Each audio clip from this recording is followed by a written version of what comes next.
home. Jessica. Raj and Janelle, the phrase coronavirus has become part of our everyday lexicon, but a couple of months ago, saying the word virus would not instill the kind of fear that it does now. Coming up in a little bit, I talked to a biophysicist about what a virus really is and why this virus is so damaging to your body. He told me it's like a burglar that comes into your house and does a home invasion and just ransacks it. You'll hear more from him in a little bit. Okay, Jessica, thank you so much. We want to get to our top story now. 6 people have died. They all lived in an East Bay nursing home. This is the Gateway Care Center in Hayward. 53 other people, including staff and residents, are infected there with COVID-19. NBC Bay Area Cheryl Hurd joins us in Hayward now with this tragic outbreak. Cheryl. Well, here is our new normal. I am wearing a mask for the first time on air. We are right across the street from the facility. The wind is blowing, so I'm doing so out of an abundance of caution. But there's a lot of concern here at Gateway Care and Rehab Center. According to the Alameda County Health Department, 24 staff and 35 residents have tested positive for COVID-19. Out of the 35 residents, 6 have passed away. There is a surge of people who tested positive for the virus at the East Bay Post-Acute Facility. We believe that is in Castro Valley. 17 staff there and 9 residents tested positive. No one at that facility has died. But back here in Hayward, we spoke with a man outside who is concerned about his grandmother. She has lived at this facility for 2 years. I was able to go up to the window. She was there. She's good. She's good. But I'm just a little upset that no one called us. No one called us from the family. We have to find out from a news alert. And evidently they're still not talking to anybody. I just want to know, what's going on, who's in charge here, and make sure that my grandma and the other residents are okay. Well, some people out there may recognize Jaime Patino. He just happens to be a city council member in Union City. Information is not complete at this time here. We don't know when the residents tested positive. We have no timeline on when the 6 people died.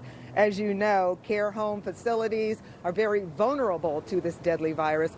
We'll have more information on this story coming up at 11 tonight. Reporting live from Hayward, I'm Cheryl Hurd, NBC Bay Area News. Cheryl, good information, and our hearts go out to all those families. So we talked about Hayward, Orinda, Castro Valley, and as Cheryl was mentioning, nursing homes have been a hot spot for this disease from the very beginning. The number of cases now in Pleasant Hill at a facility there has gone up. The Carlton Senior Living Center now reports 16 people have tested positive. Of those 16 cases, 5 are patients and 11 are staff members. A third nursing home in the East Bay has also been hit hard by the virus, and now the state is promising to help staff the facility in Orinda. Nearly 24 staff and 26 people who live there are sick. One of those people have died. Contra Costa County Supervisor Candace Anderson welcomes the state's help running the 47-bed facility. That's our number one concern from the county level. We need to take care of those patients. So many of their own care workers have come down with the COVID virus, and the state is going to be working to fill those needs, backfill those with state workers to come in and provide that level of care. Supervisor Anderson says the state is planning a joint inspection of the facility with county officials in coming days, which could lead to even more involvement. Well, we are following some breaking news out of Alameda County. Derek Almena, the master tenant of the Ghost Ship Warehouse, will be released from Santa Rita Jail because of coronavirus concerns. Right now, 11 inmates have tested positive at the jail. Almena is awaiting his second trial for the deadly warehouse fire. It was a hung jury in the first trial for 36 counts of involuntary manslaughter. The sheriff's office says Almena will have to wear an ankle monitor while he is out. His new trial is set to begin on July 6th of this year. We hear a lot about New York and Louisiana and Houston. There are many hot zones across the country, but let's start here at home in terms of the numbers. You can see each county here of the Bay Area, 4,200 reported cases across our region. In Santa Clara County alone, down here at the very bottom, about 1,300 cases, reported infections here. Now let's compare this to the U.S. epicenter, which is New York. California has nearly 17,000 reported cases. You can see the graph here.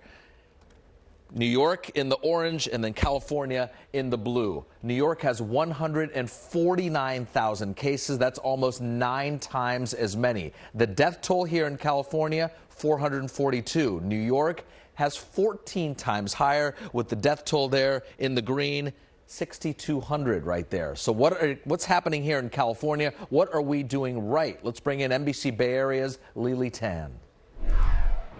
Experts in disease control say the main differences between the two states isn't about density or area. Much of it has to do with 2 major things: when we started staying home and sheer luck. As COVID-19 tears across the country, California has managed to slow the virus. We made a big, bold bet on a new strategy, and it is bearing fruit. While New York had its deadliest day yet, with 779 deaths in 24 hours. The bad news isn't just bad. The bad news is actually terrible. UCSF epidemiologist George Rutherford says for New York, some of this is simply a matter of bad luck. In New York, one of the very original patients was a so-called super spreader, which is not a pejorative term, but it's somebody who transmits to a lot of other people. So there's a man in New Rochelle, and there was something like 113 people who became infected. Then there are social distancing differences. Bay Area leaders ordered residents to shelter at home starting March 17th, 5 days before New York and also before a major social event. One of the things that I think that the health officers deserve a lot of credit for was that we went to shelter in place before St. Patrick's Day. Dr. Rutherford says through good luck and great leadership, we've probably saved more than 10,000 lives in the Bay Area alone. People in the Bay Area have done a fabulous job, but if, in the land of football analogies, we just started the third quarter, and it's not time to let up from what we're doing. Lily Tan, NBC Bay Area News. Oh, we are still keeping an eye on the Grand Princess cruise ship. This is a live look now at the port of San Francisco. Port officials tell us this cruise ship will be leaving any time now. In fact, you can see that tugboat there at the stern of the ship. There's another one on the other side getting ready to help turn the cruise ship around. The ship has been anchored in the bay for nearly 3 weeks after 21 people, 2 passengers and 19 crew members, tested positive for the virus. It was a days-long process to test people and then allow them to disembark at the port of Oakland. You might remember that process many weeks ago. 2 passengers and 1 crew member have died. If you live in the South Bay, you probably got that loud text alert at 4:30 this afternoon. A new county directive ordering businesses to take inventory of the PPEs. The order targets nail salons, construction companies, high-tech companies, and janitorial supply companies with a significant stockpile of personal protective equipment like masks, gloves, and goggles. With the projected COVID-19 peak expected next week, county leaders want to know who they can lean on locally since state and federal aid is not reliable. We know we need PPE to protect healthcare workers, first responders, and other medical staff so they can continue to deliver critical healthcare services to everyone in our community. This is a lawful order, so companies must comply or face citation. Qualifying businesses need to register online with the Public Health Department. Well, Tahoe has seen a lot of snow recently, but don't go check this out. You're looking live at Lake Tahoe, a beautiful picture, and some are thinking about a getaway there during this pandemic, but Sierra health officials say please stay home. NBC Bay Area's Chrissy Smith explains why they're asking everyone, even people who own cabins there, to stay away. Normally, this route to Tahoe would be crowded with travelers bound for one last skiing trip. But these days, it's a lot quieter, and Tahoe locals are hoping it stays that way. Yeah, it's Desolation Valley up here now, which I actually enjoy. In recent days, the Sierra has seen a surge of people crowding into town to beat the shelter-at-home blues.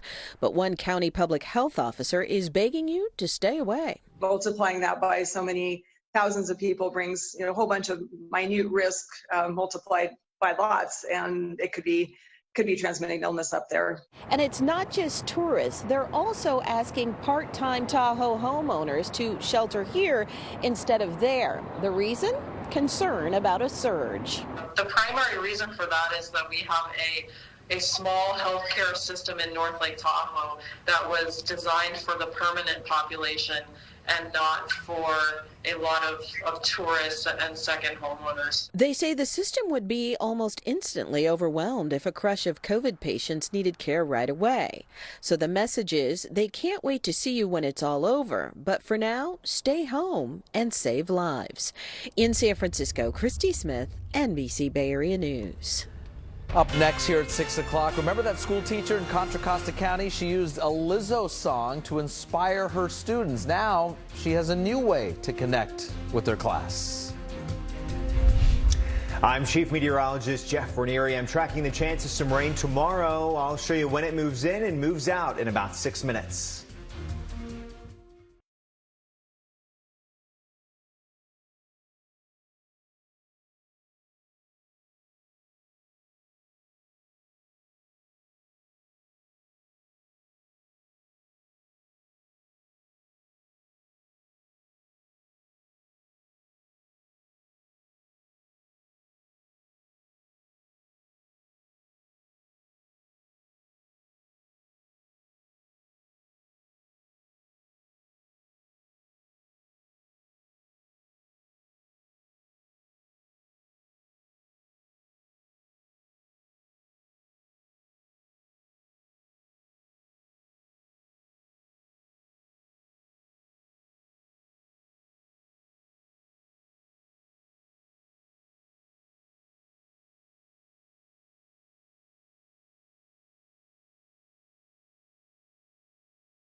Well, now to our coronavirus crisis center, where we try answering pressing questions you may have. This has been floating around for a long time now. Is soap and water the best bet here? Let's bring in Jessica Aguirre with some answers. Jessica. Raj, for the last couple of weeks, we've been talking about gloves and masks and antibacterial in helping stop the spread of the coronavirus. But from the beginning, when we started talking about this pandemic, the one thing that's been constant is fighting it with just plain old soap and water and vigorously washing your hands. So what got me thinking, how is it an infection that has killed hundreds of, that has infected 100,000 people and killed so many, no match for just plain old soap and water? So we spoke to a biophysicist, Brian Lynn Harris, about why corona and soap don't mix. How does that work against a virus? Just soap and water? Absolutely. Yeah, absolutely. So so I'll go back with, again, this example of me being the virus. So when I show up to the door of the cell, and in my pocket will say I have my instructions with my genetic material. The envelope that genetic material is carried in is a lipid envelope. Now, a lipid envelope or lipids are chemically similar to soap, the active ingredient in soap we wash our hands with. So because the substances are similar chemically, with the addition of soap and with vigorous scrubbing, whatnot, as I'm demonstrating here, essentially disintegrates that viral particle. So in that envelope rather, and that envelope inactivates. When that envelope is gone, the virus is inactivated. So again, soap and water and vigorously washing your hands is such a battlefront here, and really such a great thing. So Linares also told us that that you really think of the virus as like a home invader that comes into your house, rearranges all the furniture, gets all the instructions to all the parts of your house, and then just infiltrates it and kind of replicates itself over and over again, and then creates new instructions for your body. That's why it's so damaging. He also says in terms of antiviral drugs, it takes like 10 years to develop those. So right now, the only thing we have to fight it, besides washing your hands and making sure you don't spread it, is the current batch of antiviral drugs that we have right now. Raj and Janelle? We like his analogy. Very easy to follow. Thank you, Jessica. Well, here's a potential game changer. Stanford is conducting one of the biggest tests of its kind, trying to determine if someone who contracts the virus and recovers has built up any immunity through antibodies. Now, Stanford has been researching the antibody test with thousands of volunteers, including some people at a Los Gatos park last week. You see them there. Now, the hospital is testing its own employees to see who might have been infected already and if that exposure protects them from getting reinfected. Santa Clara University public health professor H. Wesley Clark says antibody research is a new frontier. Then what we can do is identify people who have developed some immunity, which is important here because since we're dealing with the new virus, not a whole lot of people have any kind of immunity. At this point, it's uncertain when or if that antibody test might be available for the general public. Well, she is at it again, and we love it. Remember that second grade teacher from Pittsburgh? Last year, she used a Lizzo song to inspire her students. That video went viral. Now she's working her magic from home. Here's NBC Bay Area's Melissa Colorado.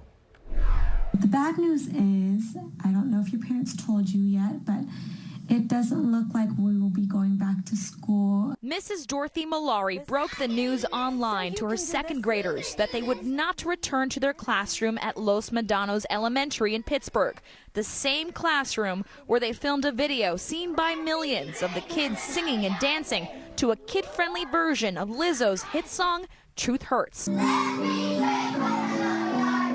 The coronavirus pandemic hasn't taken away that classroom tradition. Here's Mrs. Malari trying to lead all 18 of her kids through the same song using Zoom. There's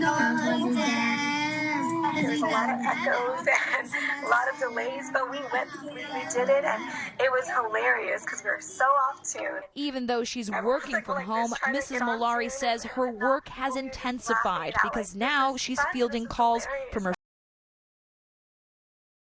24/7. I'm constantly replying to parents, helping them out. Mrs. Malari says she's had FaceTime calls with all of her students to make sure they're able to log on and learn. Not all of her students have access to a laptop, a tablet, or a smartphone. We have like an old iPad here that I'm going to be lending out to a student. If you have a student at home who is struggling to get the hang of distance learning, Mrs. Malari has the following tips. Set aside a designated learning space in the home. Stick to a schedule. Reach out to the teacher for help. In these uncertain times, one thing is for certain. Because I just miss you guys. These kids will never forget Mrs. Malari. I love this class. Melissa Colorado, NBC Bay Area News. Great teacher and some great tips. Well, your moment of zen for today, a rare red fox caught on camera in Yosemite. This photo was actually captured in October, but was only recently retrieved from a back county camera. Leaders at the Yosemite Conservancy are using images like this one to help with field surveys. Let's bring in our chief meteorologist, Jeff Ranieri, and we have two requests for you, Jeff. An Easter Sunday forecast for the scavenger hunt and a weekend gardening forecast. Oh, man. Well, we're going to have that coming up in that 7-day forecast in about 25 minutes. So a real teaser here for you. Right now, I do want to focus in on that chance of rain that is coming back as we head through tomorrow. So the good news about this, if you have allergies, a little bit of wet weather definitely is going to help. As we bring you into our maps tonight, you can see it's from a storm system just off to the south. It's going to spiral up some rainfall here into tomorrow. No doubt the heaviest rain chance down towards southern California. So a closer look at the Doppler radar satellite right now across the Bay Area, and we have these high clouds that have started to stream in from that storm off to the south.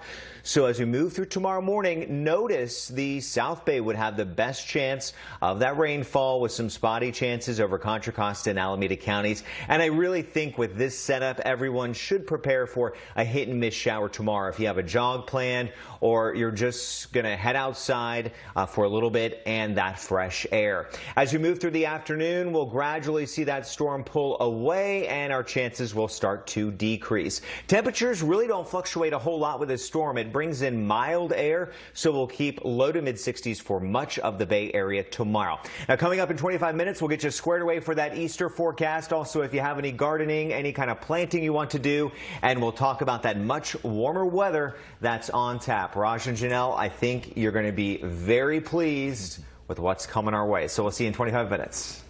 Okay, Jeff, looking forward to it. Up next, a Bay Area teacher steps up to help more than just his students. The good he's doing during this crisis and the lesson he hopes his kids take away from this time in history.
I'm Jessica Aguirre coming to you live from my home studio in Pleasanton. You know, teachers all across the Bay Area are busy tending to their students doing distance learning, but one teacher in the East Bay at Dublin High School is really taking it up a notch. Michael D'Ambrosio is a video production teacher. He's also an assistant coach over at Dublin High, and he decided that he really needed to do something else. He got his students involved because he said he wanted to help the community. So he created a Facebook page, and just within days, he had hundreds of people saying that they wanted to help him and a slew of projects to work on. So tell me about some of the projects that you've taken on through this Facebook page. What have you guys done? It started off with just, helping people who may have been over the age of 65 and couldn't leave their house. And we were getting, picking up their prescriptions, which then led to helping families that may have lost their job with, diapers and food and things of that nature. But then our biggest project that we just completed is we wanted to help the local restaurants while still helping the people that were working at the hospitals. So we collected money, which we collected over $5,000 in about 4 days, and we contacted all the local restaurants, and we purchased these $500 gift cards, and some of the restaurants even matched our donation, which then we sent those gift cards to the hospital. Michael, what do you want your students to remember about this moment in time? If anything, it's to tell the kids that this is teaching us to slow down, to understand that really what life is really all about, right? Being there for your family and supporting one another, and that, in the blink of an eye, things can change and everything can be taken away from you. Boy, that is true. Things can change in the blink of an eye. Michael says one of the things he does when he does his distance learning with his kids that he finds really powerful is after the lesson's over, he leaves the Zoom open so the kids can all talk to each other, because he says he thinks what they miss the most is that connection they have with each other at school. Raj and Janelle? There's some good lessons that we are all learning in real time here. Thank you, Jessica. Up next at 6:30, Bernie Sanders is out of the presidential race. What he said today about dropping out and how Joe Biden can capitalize. And we have breaking news. The Grand Princess cruise ship is on the move with hundreds of crew members still on board. Live pictures of the ship, as you can see, it's passing Alcatraz on its way out of the bay. Live pictures from NBC Bay Area Sky Ranger. An update of where it might be going when we come back.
Okay, we're going to take you live over the San Francisco Bay. NBC Bay Area Sky Ranger watching the Grand Princess cruise ship leave a port in San Francisco. It was there for a couple of days to just resupply on food and supplies. Hundreds of crew members are still on board.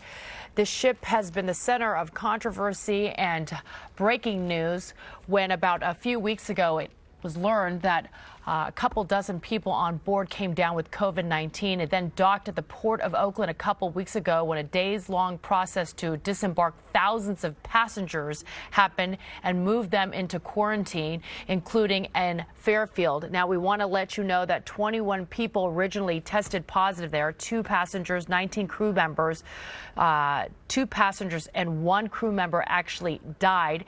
What we know right now is that the ship is on its way into open waters. It just passed Alcatraz. It's now moving toward the Golden Gate Bridge. As I said, hundreds of crew members are still on board. Princess Cruise Line says it's working to get those crew members back home eventually. They're from dozens of countries from around the world. The ship will sit and hold in open waters until it gets word of where it goes next. We'll keep you posted as Sky Ranger follows the Grand Princess cruise ship leaving the San Francisco Bay. Also tonight, political news. Bernie Sanders suspends his campaign, setting the stage for his face-off between Joe Biden and President Trump. The former vice president expected to be the Democratic presidential nominee. This is big stuff. Senator Sanders says he still wants to have a voice, though. So today he told supporters he will stay on the upcoming primary ballots to strengthen his influence on the Democratic Party platform. Then together, standing united, we will go forward to defeat Donald Trump, the most dangerous president in modern American history. In a written statement, Joe Biden promised that Senator Sanders will be part of the Democratic Party's path forward. Let's bring in our political analyst, Larry Gersten, working from home. And Larry, Bernie Sanders lost steam several weeks ago. Was there any significance to his announcement, that decision that was made today? Well, I think it was a matter of timing, Raj. I mean, look, the fact of the matter is that Sanders had to win 2/3 of the remaining delegates between now and the convention. That's an awfully hard uphill climb, given the deficit he already had. And I think the thing that really did it today, the tipping point, was the Wisconsin primary. Back in February, Sanders was a heavy favorite to win that primary. A poll taken just a few days before the election, however, yesterday, found out that the Wisconsin folks favored Biden by almost 2-1. You put those two things together, and Sanders decided, you know, this is probably as good a time as any. Let my folks down gently. Let them know how important they've been. But it's time for us to close up shop. And Larry, in English here, if you don't mind, what's the strategy? Bernie Sanders is still on the ballot collecting delegates. Does that hurt Joe Biden here? Not necessarily. He will collect some delegates. He wants to collect those delegates because he believes in getting those delegates, he'll be able to have more of a force when it comes to the platform, all the planks, as they're called, the various issues that go on the platform. So I think that's what he's trying to do. Look, he's in a delicate spot. On the one hand, he knows his time is up. On the other hand, there are people who've been with this man for more than 5 years. They've just worked their hearts out for this guy. And so he has to be very careful the way he lets them down so that he'll be available to Biden downstream with his delegates. Yeah, a lot of passion in the Bernie camp. Okay, late today, President Trump took a swipe at Joe Biden, questioning why President Obama has not endorsed Biden. Will that happen and when? What's the protocol here? It certainly will happen. Look, the president has been President Obama, we should say, has been very careful to stay out of that fight. You don't want to be on the wrong end of a fight should somebody who you didn't expect to win winds up winning. So the president let Biden and Sanders go at it along with all those other candidates for the longest time. Now that it is settled, you could expect Obama to get in full throttle. And by the way, that's going to be very, very important, particularly when it comes to cinching up the African-American vote, which Hillary Clinton did not do so well with 4 years ago, and Biden must do well with this time. Hey, Larry, moving forward here, is this going to hamper Joe Biden in terms of campaigning to be president in November? Because there's no really campaign stops or visits with COVID-19 here.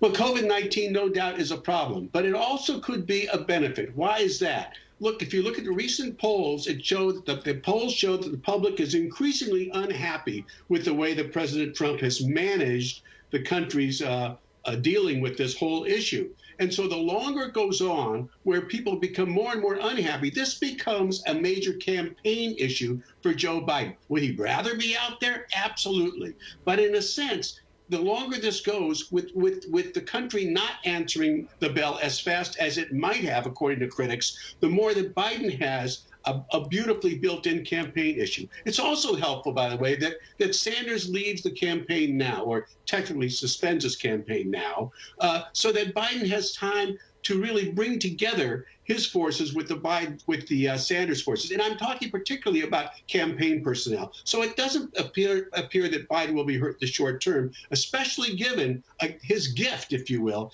by the way that the president has been managing this whole issue. And one last question, contingency plans. What if at some point Joe Biden is infected here? What's the backup plan for the DNC, the Democratic National Committee, and the party? Well, we know this much. If someone's infected, they're likely to be out of commission for 2, sometimes 3 weeks. That doesn't mean a whole lot, particularly right now. Now, of course, we've always got an issue, whether it's Biden or Sanders with his heart attack or anybody else for that matter, of prominence in the political world. If there's a serious problem and the person has to withdraw, then, you're back to square one, and the party has to really run around like crazy trying to figure out what to do. But that's something that I think people aren't really going to think about unless it happens. That's not to say they don't have a plan. It could be at the convention is settled. It could be beforehand. But it's not the kind of thing that people are thinking about right now. Right now, they're thinking first and foremost about bringing the Biden and the Sanders forces together in a way that they really congeal. Because as Sanders said today in his remarks, the number one goal as far as he's concerned is defeating President Trump. And that's what both sides have to be thinking about if they're going to be formidable in November. Very good insight. Thank you. Larry Gersten reporting for us, working from home as well. Thanks, Larry. Okay, back to COVID-19. Social distancing is working. That is raising hopes, but also fears that Americans could lower their guard too much too soon. The president says he wants Americans back at work, but isn't naming a date. We don't want to go down, and then we can start going up if we're not careful. So we have to be careful. In New York, the number of new hospitalizations continues to stabilize, even though hundreds of patients are dying each day. And there's discouraging new data from the CDC. Communities of color, especially African Americans, are getting sick and dying at much higher rates. Experts point to underlying health conditions and lower incomes, which force them to work when they should stay at home. Well, some of California's ventilators are on their way to other states in need. The National Guard is transporting them to New York, New Jersey, and Illinois. It's all part of an effort to help other states manage a surge of COVID-19 patients. Governor Newsom says he's thankful for the National Guard's help. I want to thank them in particular because the National Guard have provided not only the kind of humanitarian support that's demonstrable in that example, but also continue to do heroic work at our food banks all throughout the state of California. Maryland, Delaware, Washington, D.C. will also get ventilators in the coming days. Coronavirus fears appear to be impacting the Bay Area's normally booming real estate market. NBC Bay Area's Joe Rosado Jr. shows us the numbers and how agents are getting creative to try and attract the attention of potential buyers. I'm just here doing a virtual walkthrough tour. In a time where life is anything but business as usual, this is how a Bay Area real estate agent shows a home. Fully protected. And this is what we do, my face mask. Oh, I feel like the girl off of Mortal Kombat. With social distancing in mind, agent Kimberly Simmons Green of Nova Real Estate is among those using things like virtual home tours to show properties. This is the new reality for us. We have to do what we can to keep it as normal as possible for those that are willing to continue to engage. But like most things now, there is little normal in the Bay Area real estate market, which before the coronavirus pandemic was expecting a booming April. The housing market has really hit the brakes in the Bay Area. Zillow economist Jeff Tucker says Bay Area real estate sales are down about 35% from this time last year.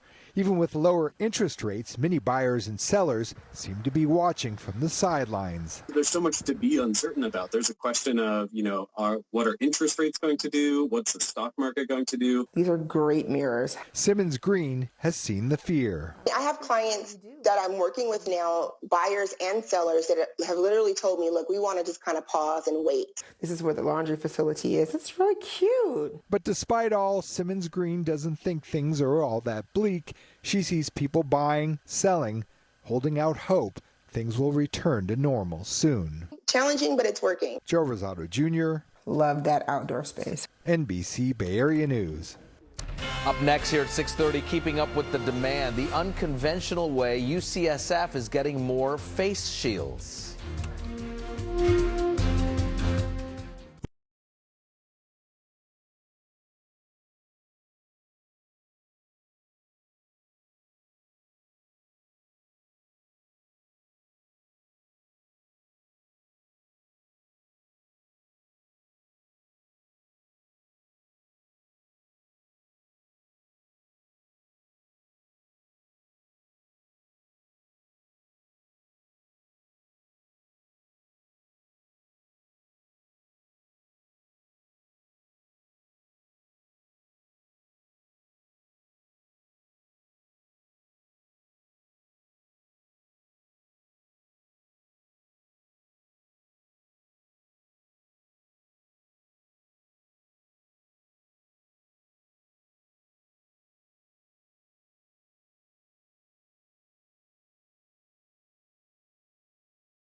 Okay, a live picture from NBC Bay Area Sky Ranger. You can see the Grand Princess cruise ship about to head under the Golden Gate Bridge and back out to open waters. It's been docked in the bay for a few weeks, including at the port of Oakland, where they disembarked thousands of passengers, and most recently at a port in San Francisco, where it was resupplied on food and goods. Hundreds of crew members are still on board that ship. They've been stuck on that ship for weeks. The ship is headed out to open waters until it gets word where it will go next, where it will dock, and how to get all those crew members back home to their home countries. They're from dozens of countries from all over the world. A couple dozen people on that cruise ship got sick a few weeks ago, mostly crew members. 2 people died, 2 passengers died, and 1 crew member. So again, live pictures of the Grand Princess cruise ship finally leaving the San Francisco Bay after being docked in the bay for several weeks. It's headed out to open waters, and of course, we'll follow this and keep you posted when we receive new information into the newsroom. And Janelle, you got a feel for all those crew members that are on that ship, and like you said, have been essentially trapped there for almost a month now, and their future and how long they can finally stay on here, when they can finally disembark and go to their homes. So as you look at those live pictures now of the Grand Princess going underneath the Golden Gate Bridge, it's a beautiful shot, but sadly for those hundreds of crew members, they are still essentially quarantined on this cruise ship. Let's get to some other headlines now. A new project to help healthcare workers on the front lines. A team at UCSF is now making hundreds of 3D printed face masks, or face shields, we should say. They're made up of 2 main parts, a 3D printed headband and then a plastic film that attaches to the headband to protect the face. They'll be worn by nurses and doctors. Okay, let's check in with our Jeff Ranieri. He's working from home, and we had some sunshine today, but a little mini system is just to the south of us. Tell us about that, Jeff. Yeah, just a little bit of rain coming our way tomorrow. We'll talk more about when it moves in and moves out, and we'll get you ready for that Easter Sunday forecast. That's just 6 minutes away. A lifeline for millions of California families, but you have to leave the house to use it while we're on lockdown. I'm consumer investigator Chris Kimura. NBC Bay Area responds next.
Millions of people are losing their jobs, and many of them are turning to food stamps. Applications have doubled as families just need help putting meals on the table. Some people who get approved, though, are encountering an unexpected hurdle. Let's bring in our consumer investigator, Chris Kimura, who took one woman's issue all the way to the state. What do you have? Yeah, first, let's look at the numbers here. This is just 1 week's worth of applications, March 2019, and here we are, March 2020, the last week in March. And look at that. That is more than double. Let's talk about Catherine in San Francisco. She says she is 61 years old, diagnosed with lung cancer, and the CDC recommends people like her stay home because of her condition. But Catherine says the only way she can use her food stamps at the supermarket is actually at the supermarket. She asked us a question by email. Why hasn't the government made it possible to use your food stamps online when ordering food from a supermarket to be delivered through Instacart, for example? Well, we took that question to the Department of Social Services. The state says it has applied for federal approval to let food stamp recipients use their benefits online. And today, the federal government, the Food Nutrition Service, or FNS, approved California's request. So we want to know, how's it going to work? Where can you redeem and when? Well, the state says this. The approval received from FNS is contingent upon working with existing FNS-approved retailers, 2 of them, Amazon and Walmart. They say they're going to continue to work with the federal government to bring additional retailers on board, and implementation is expected in late April. We'll be looking for updates on the state's website right here. This is getcalfresh.org. This is also where you can apply for food stamps. The state says the application online takes about 10 minutes, and you can get up to $194, they say down here, per household member per month on an EBT card. We've added a link to Get Cal Fresh on NBCBayArea.com. You can click Respond from the main menu. I'll be back at 7 o'clock to talk about your credit report. A missed payment during this tough time doesn't have to ruin your credit. We're going to show you how to make sure of it. I'll see you again in just a couple minutes. Back to you guys. Okay, thank you, Chris. Okay, let's go to Jeff Ranieri and get a check of our forecast, and we have a chance of some spotty showers tomorrow, Jeff, after a beautiful couple of days.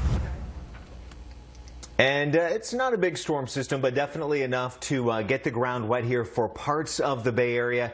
The good news is it's going to help us out with our allergies. I know the past 2 days, even though we had some rainfall this past weekend, past 2 days things have been blooming again. The oak pollen has been dropping, and that's really the highest thing that's been floating around right now. So with COVID-19, definitely could have you a little bit on edge. You want to head to my Twitter. I have posted a comparison with the symptoms so you can figure out which category are you in. Do you just have allergies, the regular cold, or possibly COVID-19? So oak trees, really the biggest irritant out there. I wanted to let you know about that tonight, but let's go ahead and move into the storm system. This thing is based way off to the south, so heaviest rainfall definitely going towards Los Angeles. But for us, we could see a little bit spin up towards the Bay Area as we move into tomorrow morning. Notice the focus of this would be down in the South Bay, San Jose, San Martin, Morgan Hill, Gilroy for that highest chance of some rainfall tomorrow. But I think really everybody has the possibility of some spotty rain.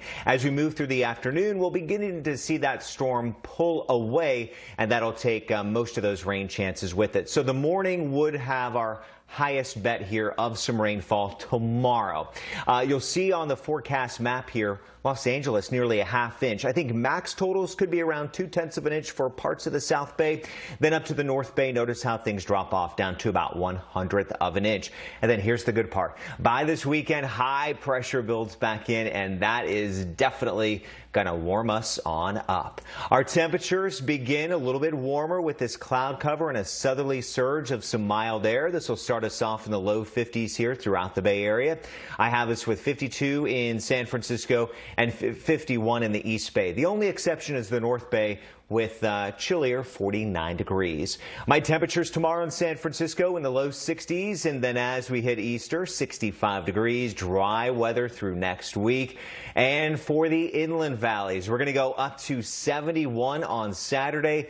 Easter Sunday, 74, and we are going to stay with those mid-70s all the way into next Wednesday, which would be day 30 inside with COVID-19. So specifically for Easter, I know a lot of the parents are trying to make it as best as possible to get ready for the Easter Bunny on Sunday. We got dry weather, some sun, some clouds, and by the afternoon, we're going to go up to a mild 70 degrees at 1 p.m. But I think any time in the morning is going to be a good time for that egg hunt. And most of us have those supplies at home. While eggs might be in short supply, we've all got that food coloring around. So hopefully everybody's still able to get Easter off. It'll help take our mind off some of this. Maybe, right? Yeah, and Janelle, Easter candy is an essential item during this shelter at home, correct? Oh, correct. Candy is essential at all times, I think, actually. And I have last year's plastic Easter eggs, so I'm just going to reuse them this year. Very nice.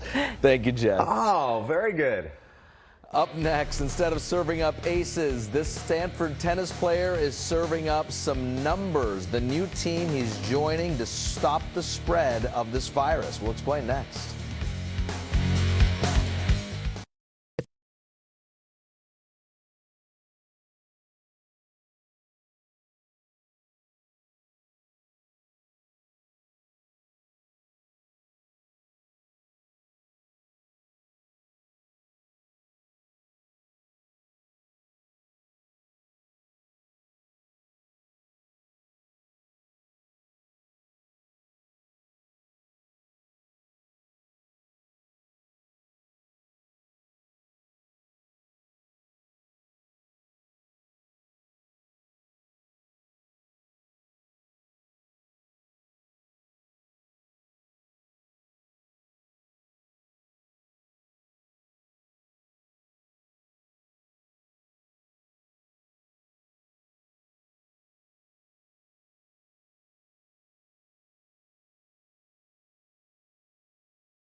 Well, Janelle, as we've seen over the decades, athletes at Stanford aren't just talented in their respective sports. They usually have a much broader skill set. Yes, the Stanford tennis player is sheltering at home and helping doctors fight the virus.